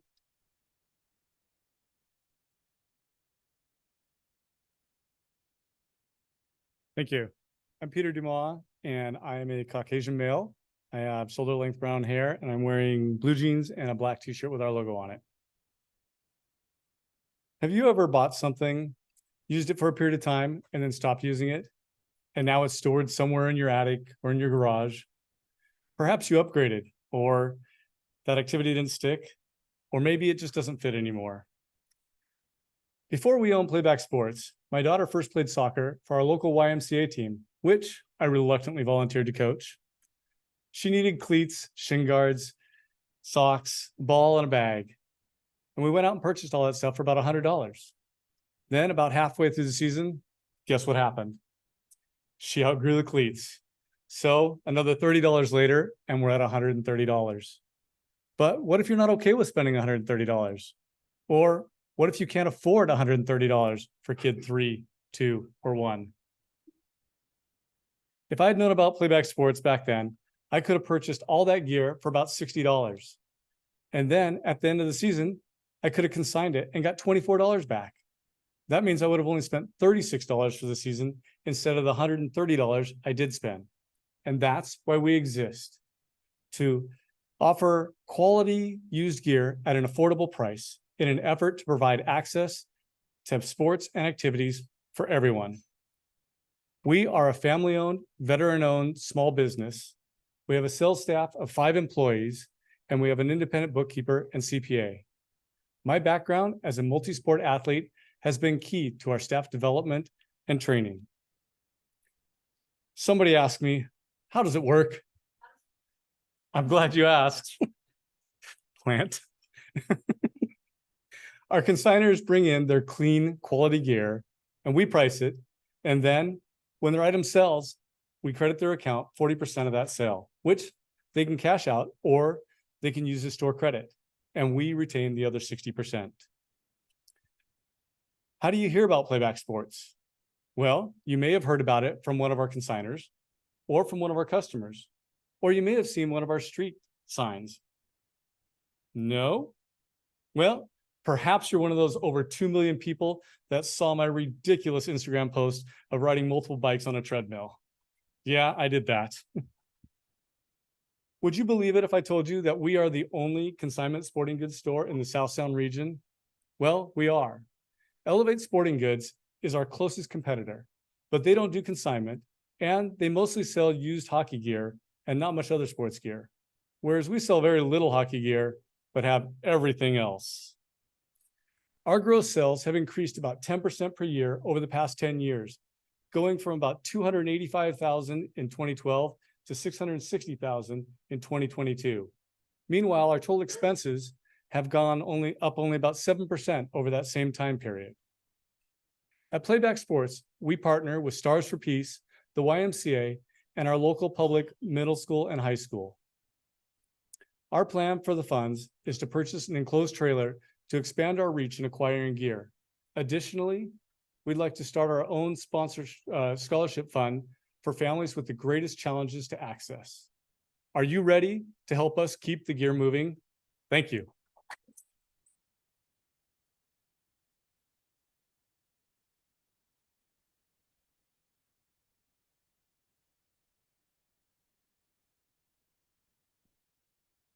All right, I'll throw out the first pitch. So as far as being like a brick and mortar location, obviously it looked like you were really doing social media pretty heavy. How does that compare for your marketing strategy to get people into your physical brick and mortar location? Yeah, well, I mean, over the past 12 years that it's been in existence, it's just spread mostly by word of mouth, people just reusing us. the same people coming in. We have over 8,000 consigners. And so, which we've grown 1,000 since we moved. So we're on a different street and have more access for people to see us. It was tucked away in the previous location, but it's mostly just word of mouth. And I'm trying to do some social media, which is why the Instagram posts, but it's local. It's just so local that, you know, I don't see a national need for expansion anywhere right now. So Congratulations on your Thank you. success. You said with the money you would use to get a trailer. Can you expand more about what the trailer would do? Yeah, so we plan to be able to go to other places. So we're in North Tacoma and we have consigners that are in Gig Harbor, but sometimes they might not come across the bridge and come over to consign gear or donate gear, because we get people to donate, but they might just donate to one of the thrift stores or something over there instead. So if I plan to make a schedule for pickups over there, then that'll be known through our customers and our consigners that we're there for that. And it will also then attract other people to start seeing that we're there. And we also want to end up being able to do events where we go to places and like soccer games where they're at multi-complexes and have cleats and have gloves and different things that people might need right then and there. So would you also go outside of Tacoma, Gig Harbor area, like up to Seattle, or? Probably not initially. I mean, we kind of got to test the markets and see how things go. Well, I absolutely love the whole concept. And one of my thoughts is that as kids, young kids especially, get into sports, like there may or may not be a full commitment, and parents may or may not want to make a full commitment financially. But then you get to a certain point where that kind of separates, and those competitive kids, oh, they got to have the best and the greatest. And it's almost sickening, like how much stuff they have. Right. But there is such a huge market for the up and coming athlete, or even like adults like myself who would rather buy a used golf club than go spend $500 on a brand new one. So we got your set. Yeah. So I guess for me, it's I appreciate the concept, but how do you help educate other people and spread your word to the masses? So that, and I love the YMCA connection too, by the way, but what else are you doing? Yeah. So we're just, so we started owning this business about 2 years ago from the previous owner. And so it's been a adventure, and this competition here has really opened our eyes to how to go about doing some of those things that I don't have the background for. So we are partnering. We just had one of our consigners is the former CEO of the Olympic region, Goodwill. And he just told us about that they get rid of a ton of gear that doesn't even go to their thrift stores, that because they don't really focus on sports gear a lot in the Goodwill. And so he's like, you'd be surprised about how much that stuff goes. So it's going to be establishing things. I have a full-time other job too that I've had since before this. And so it really is trying to transition over and getting to where I have my feet on the ground in that business full-time. Yeah. Thank you.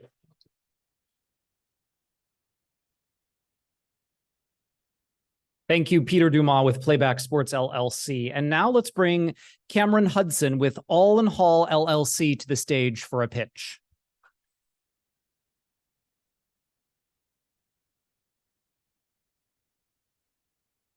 Hello, my name is Cameron, and I am the CEO and one of the owners of All in Hall Junk Removal. You are now getting ready to embark on a journey through the streets of Portland as we show you how All in Hall Junk Removal is more diverse than just a normal junk removal service.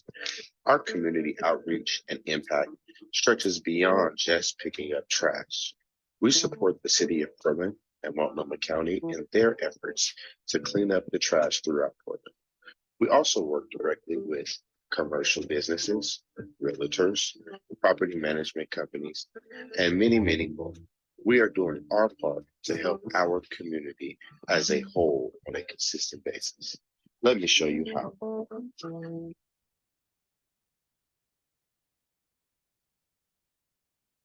How y'all doing? How y'all doing? Can you hear me in the back? All right. My name is Cameron. I'm from All in Hall Junk Removal. I'm a tall, black head, bald head man, caramel macchiato color. So thank you. Let me introduce you to All in Hall Junk Removal. Our journey started when two strangers crossed paths, Jesse Coxiff and myself. Us joining paths allowed us to bridge a bigger team At the time, a bigger administrative team, as well as a marketing team to help structure and promote the business. Both of us come from a background of 5 years within the hauling and waste industry. The moment that we teamed up, as we call it, the dream team, our business began to grow significantly. We started with just free appliance drop-offs. At this time, there was only 4 junk removal companies within our direct service area. Currently, there are 11. So to diversify that, we did the free appliance drop-offs as well as adapted a marketing of metal recycling. During this time, our business began to soar tremendously. During the years of 2020 to 2022, our business revenue surged by an impressive 79%. At that time, we adapted a new service to the trucking department. We started delivering packages with Amazon at night, as well as we became an authorized U-Haul dealer. We could rent any truck at any time, never missing a job. We focused on some of the community engagements as far as offering food boxes to communities, diverse communities during the time, which separates us from a normal junk removal agency. In that time, we fostered connections with different nonprofit organizations like NAMAC and AWAMI and PBDI, which helped us to get those pivotal contracts with the city of Portland. That one contract encompassed 4, turned us into the business that we are today. We were honored by the mayor for our work during his emergency declaration. During this time, we have significantly gained traction within our community. We focus a lot on just the trash pickup. We do the nasty job. We get dirty so that you can stay clean. Even though that we work a lot with the government agencies, we still focus on the community impact. Our largest job to date was Madrona Park. This job was large because of the size. We were right next to the Adidas headquarters. It took us 7 days to complete this job, but nevertheless, don't take away from our target market. Our target market is residentials, property management companies, and commercial people. We try to just get the trash out of people's houses to give them a clean space. We take the trash to different donation centers as well as to 3 different dump locations. We try to foster a connection with community so that we donate the stuff that is not gently used. Donate the stuff that is gently used to homeless people coming back and transitioning into the community. Thank you for your time.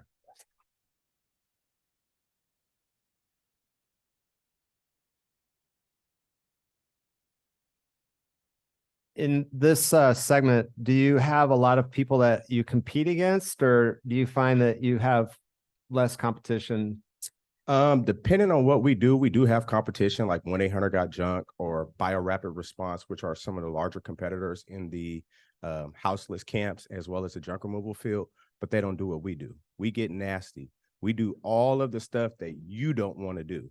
So they are not us. So in my field, I don't have competition. Yeah, that's a really great point. Yeah. So when you're doing like a homeless camp kind of cleanup, and obviously there can be all kinds of scary things, are you guys getting paid appropriately for that risk factor? Oh yeah. So like Madrona Park, it took us $25,000 to complete that job.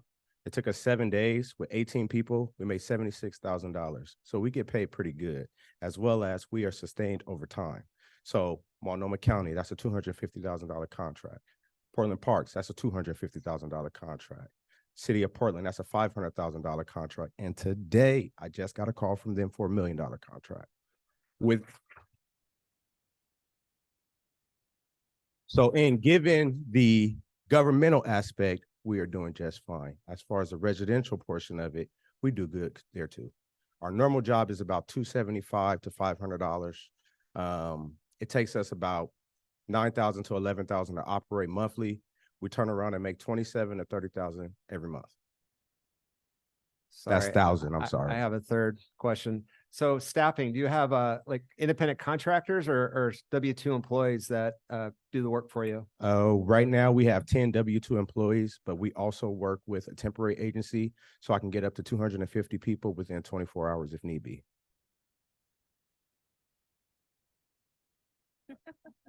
That's okay. You got another one? Come on, hit me again. So as far as marketing goes, I mean, it sounds like you are the guy to go to when it has any sort of dirty cleanup, right? So, and it sounds like it's a lot of word of mouth. Are you needing to market right now? Do you do marketing? What's been your approach to date? It's not word of mouth. So we do word of mouth as well as we have 3 marketing firms. If you're from Portland, we market with the Oregonian. They are our actual marketing firm who promotes our business. They give us a SEM as well as a SEO. And then we do Facebook, of course, marketing there, but we're on Google. Every search engine you could think of, we're on there. As well as we work with Yelp, Angie's List, Thumbtack. We're all over those locations too. So every single place where you could find us, we're there. Not a question, but a comment. I love the split for the U-Haul dealer, Amazon nights, doing the hauls during the day. Way to hustle. Thank you. Thank you. Us working with U-Haul sets us up to where we can get any truck at any given time. But it also sets us to make us a 24-hour company. So us partnering with Amazon, we deliver packages at night, as well as we do junk removal during the day.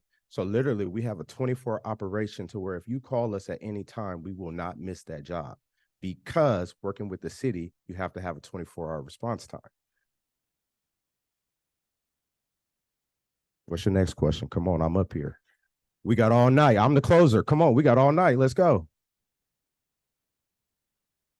Oh, okay. Appreciate you. Thank you. Thank you. Thank you.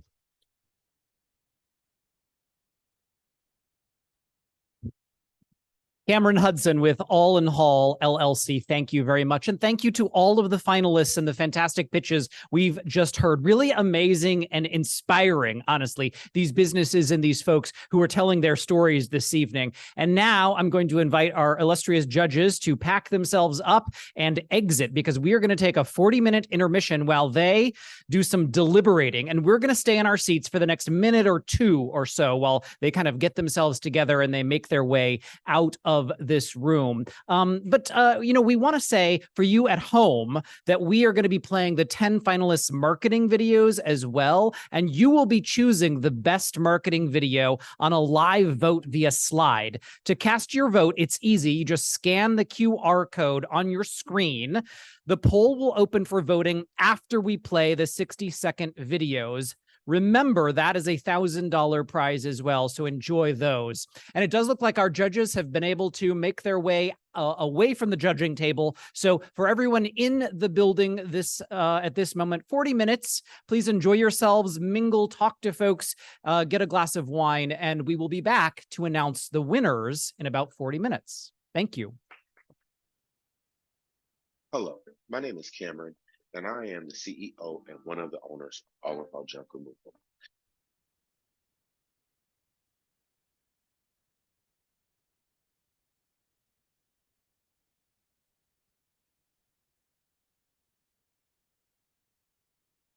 Oh, hey there. My name is Misha Domov, and I'm the founder of Yarvi. Yarvi is a land conservation connector between land stewards and campers, conserving land through private enterprise. I wanted to find a way to incentivize landowners to not sell their land to developers. And I thought that setting up minimum impact campsites like this one creates a revenue stream for landowners that is an alternative to selling it to a developer. That we provide a tent, a bed, there is a kitchenette area with a composting toilet. We call it no barrier camping close to home.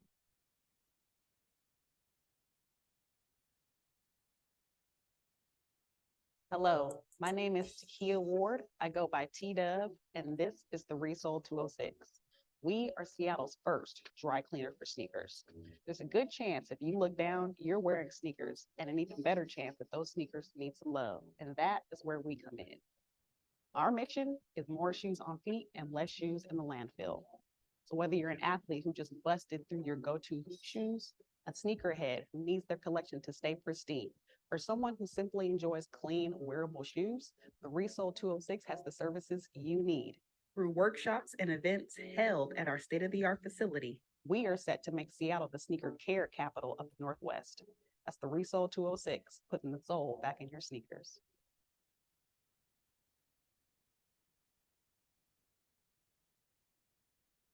Hi, my name is Rahab Al-Shamiri, and I'm the founder of Kushri from Cairo. Come enjoy authentic Egyptian cuisine cooked fresh daily by our born and raised Egyptian chef with over a decade cooking experience. Meet the chef. His name is Mohammed. He's a wonderful husband, father, and cook.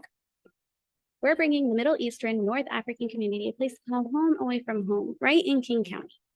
My brother is our inspiration, and he lives with Down syndrome. My hope is to spread awareness of different abilities by hosting events and providing a safe space to have fun. Our menu is short and sweet, specializing in Asia's most popular favorites.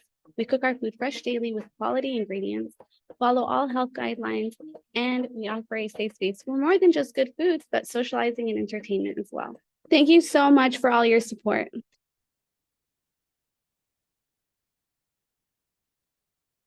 Have you ever been too high? Are you ready to feel a sense of calmness, less anxious, and more in control of your elevation? Introducing Green Out, a revolutionary THC antagonist. Reclaim your elevation experience in 15 to 45 minutes. Currently, there are no medical treatments for greening out. Greening out is experience of nausea, unease from THC-derived cannabis. The recommended dose is 2.5 milligrams of THC. Green Out is sugarless, vegan, and all natural. Control your elevation experience. Safe for humans and our furry friends. Our packaging offers a self-guided audio body check and meditation. Child-resistant packaging. With Green Out, the future is green.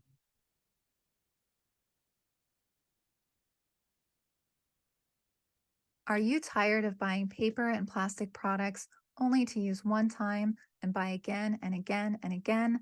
Single-use products affect our pockets, our planet, and innocent life. At Coast to Coast Sustainables, we care about taking care of the environment and saving money. This kickstarted the creation of everyday, simple-to-use, sustainable products, helping you save money and the planet. Sandwich wraps, snack bags, and reusable paper towels are meticulously designed to be long-lasting, simple to use, and washer and dryer safe. It's time to reduce waste, reuse, and rethink how we live for our pockets, planet, and life.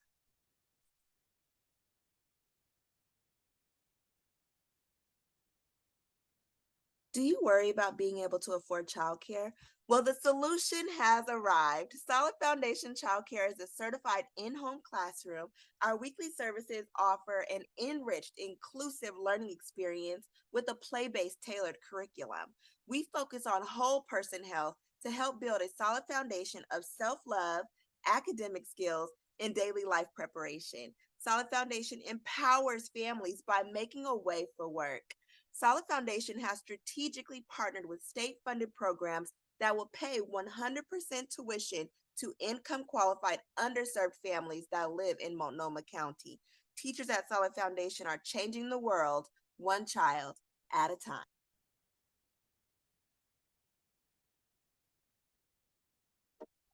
Papa Tony's hot sauce was created in New Orleans during the pandemic and now produced in the heart of West Seattle. Papa Tony's will deliver high-quality hot sauces using fresh ingredients with no artificial preservatives that includes 30% locally sourced ingredients. We serve the target audience of spice-loving folks between the ages of 10 and 50 who are passionate about patronizing local small businesses. We pride ourselves in not only delivering a delicious product, but doing so in a way that can positively impact the community. We source 30% of our ingredients from Washington farms. We also pride ourselves on providing mentorship and using our platform to motivate others to tap into their inner entrepreneur.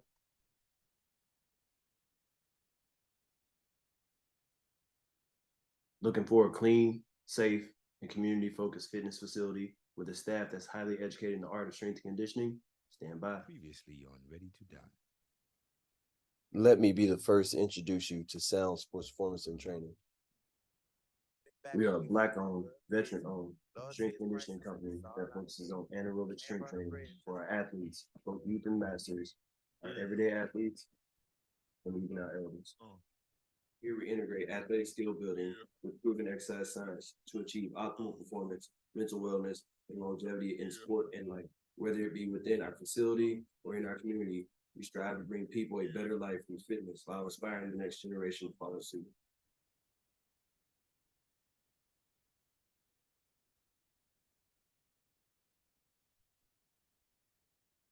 Since 2010, Playback Sports has been reclaiming quality sports gear that might otherwise have gone to a landfill. and repurposing it to equip today's athletes to be their very best, upholding the cycle of sustainability by keeping the gear moving. Our pricing is typically 25 to 50% of what the retail price is for an item. We do this to give all who want to try a sport or outdoor activity the opportunity to do so regardless of their financial status. Making gear affordable to families and providing access to sports for all athletes is the #1 goal for our family-owned small business. Playback Sports. Reduce, reuse, repeat.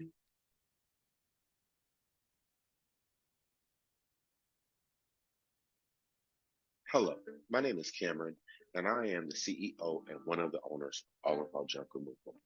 You are now getting ready to embark on a journey through the streets of Portland as we show you how All in All Junk Removal is more diverse than just the normal junk removal service. Our community outreach and impact stretches beyond just picking up trash. We support the city of Portland and Multnomah County in their efforts to clean up the trash throughout Portland. We also work directly with commercial businesses, realtors, property management companies, and many, many more. We are doing our part to help our community as a whole on a consistent basis. Let me show you how.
Interrupt, but we have the results. And so we're going to ask you to kind of begin wrapping things up, maybe 5 minutes or so. So finish your wine, finish your appetizers. But I see all three of the judges, and they seem to be indicating to me with their smiles that they have results. And I'm sure many of you would like to know what those results are. So 5 minutes, all right? And then we're going to reconvene.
Everybody could take their seats, please.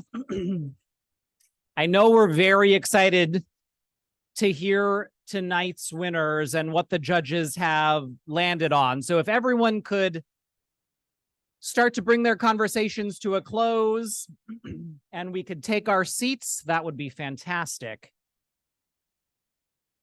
The judges are indeed back, and it is almost time for us to reveal the winners of Impact Pitch 2023. But before we do that, I have the honor of introducing a friend of mine who is also the president and CEO at Business Impact Northwest to say a few words, Mr. Joe Sky Tucker.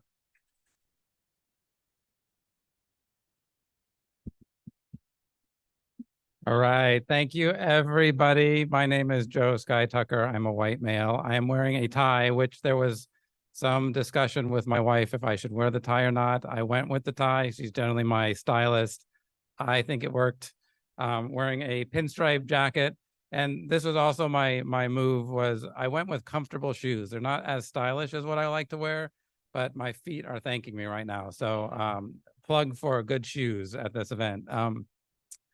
I have the distinct honor to stand right between what everyone is really interested in, which is the winners of this competition. But I do want to thank a few people before we get into that. So you'll bear with me while I thank a lot of our sponsors, because without the sponsors' support, we would not be able to put on this event. And this event started 8 years ago with a simple premise.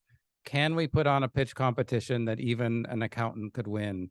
It's a pitch competition for the rest of us. There are plenty of them for accelerators and for tech companies, but we wanted to create one that any business could win because we really believe the power of entrepreneurship is so important.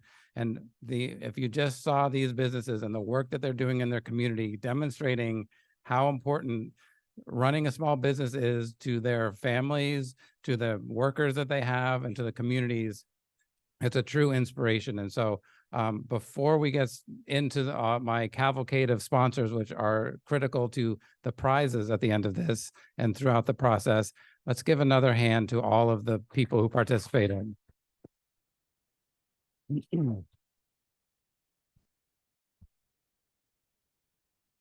And I'd be remiss if I did not thank the incomparable, often imitated, never duplicated Travis Mayfield. Thank you for being the master of ceremonies. Our sponsors make it possible for us to give away over $36,000 throughout this process. We have different rounds at different points where people win different amounts of money and culminating in the grand prize. So it is really important that we give them the honor that they need, because without them, we wouldn't be able to put this competition on and demonstrate how important it is for these businesses and show how much work they're doing in the community. So I want to start with thanking Harborstone Credit Union. From the beginning has been our presenting sponsor. So thank you, Harborstone.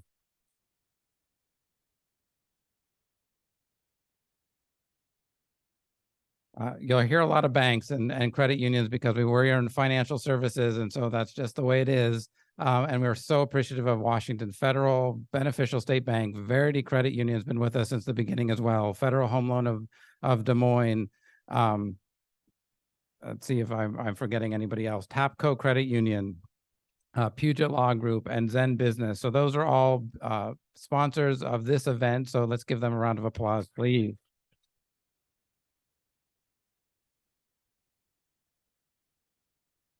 Our sustaining sponsors and partners are folks that have been with us and support us in multiple ways. That's either through access to capital, access to training and support, and other referral partnerships throughout. We work very closely with the SBA. So so thankful for the SBA to have them in our group, in our lives. BECU is another important partner. Harborstone, again, is one of our sustaining partners here. Sound Credit Union, Washington State Employees Credit Union, Umpqua Bank, our Verity Credit Union as well. I feel like I'm forgetting about 10 different other organizations, and the USDA as well. So let's give our sustaining partners a hand.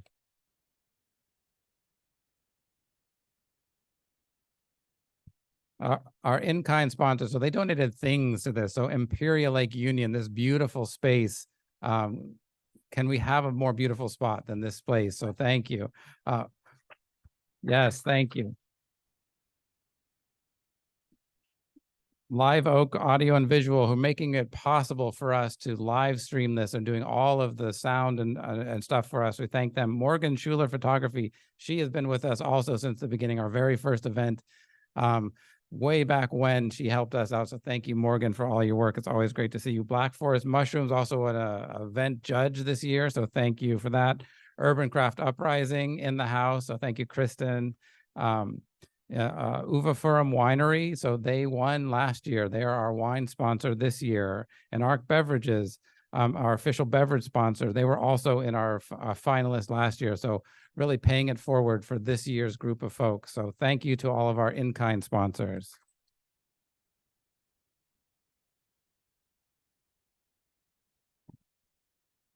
We're seconds away from the final announcement now, so we're going to pause dramatically for effect. I'm going to bring up here Jason Hamblin from Harborstone Credit Union to talk a second, and then we will get to the prizes. So, Jason, you want to come up here?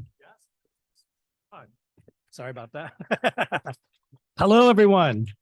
Thank you so much for joining us tonight. I'm Jason Hamlin with Harborstone Credit Union. And as Joe had mentioned, we've been in collaboration since 2016, working together with Business Impact Northwest. Very proud to be a part of this evening. And all that have won before in the years before, celebrating with them still. And let's get things going. Yes.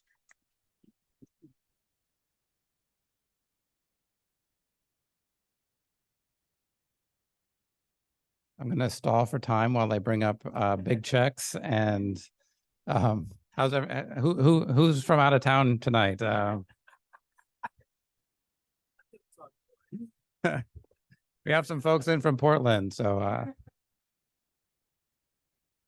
Yep. Ready? All right, Jason and Joe, thank you very much. And now we have some very big checks. I mean, physically large checks, also large amounts of money. But so we're going to start with the Audience Favorites Award of the night for the most voted marketing video for the public. And let's bring out the check and reveal, Jason, who the winner is for that video award. Round 4.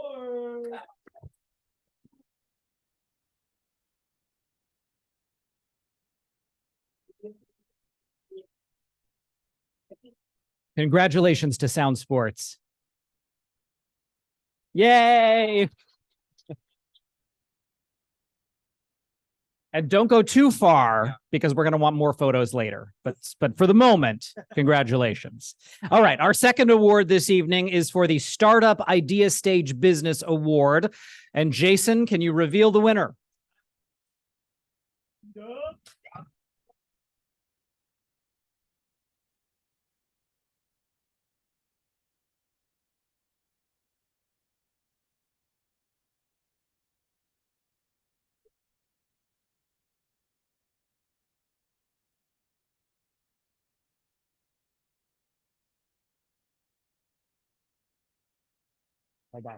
Congratulations.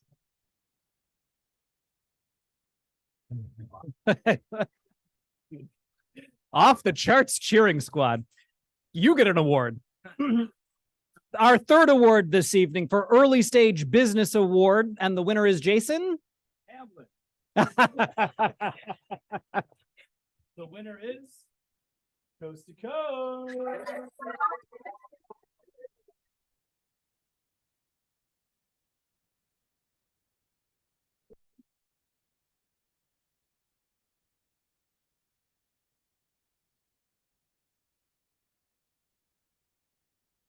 And the last award this evening is for the Established Business Award. And that winner is? Well, if you like to get rid of stuff.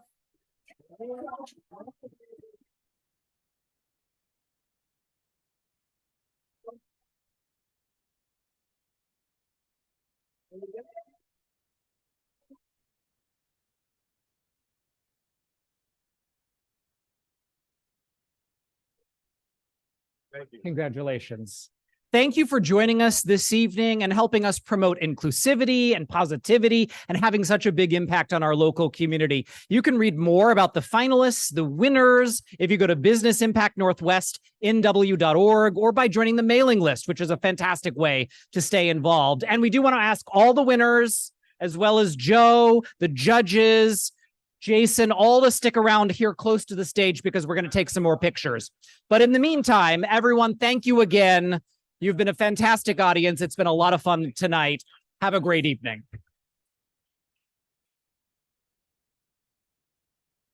Good job. Yeah, with the shipping.